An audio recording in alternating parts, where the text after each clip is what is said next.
दिवस झालं की अतुल पवार उभाच राहणार नाही, अतुल पवार चुपडीला जाणार आहे. तुमची इच्छा असेल मी चुपडीला जावं तर तुम्ही मला आज सांगा मी चुपडीला जावं.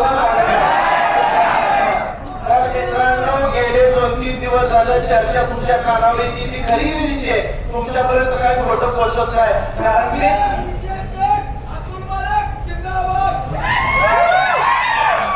काल आणि परवा दिवशीच चालू आमदार आणि माजी आमदार यांच्या सोबत माझी बैठक झाली आणि ती बैठकीमध्ये त्यांनी एवढं आवर्जून सांगितलं की बाबा अतुल पवार तू कुठं पण गेला तर निवडून येऊ शकतोय.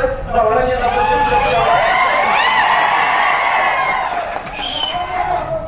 जिल्हा परिषद गट सोडावा आणि चोपडी जिल्हा परिषद गटामधून जाऊन निवडणूक करावी.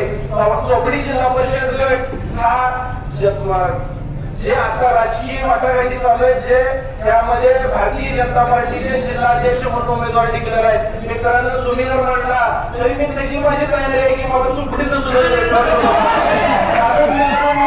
राजकारण करत असताना निवडणूक करत असताना अतुल पवार कधी कुणाला घाबरत नाही, लक्षात ठेवा. राजकारणामध्ये माणसाचा स्वभाव बघितला जातो, माणसाचं काम बघितलं जातं, पैसा बघितला जात नाही. मित्रांनो किती पैसेवान माणूस माझ्या समोर उभा राहू द्या, मित्रांनो माझ्या समोर उभा राहताना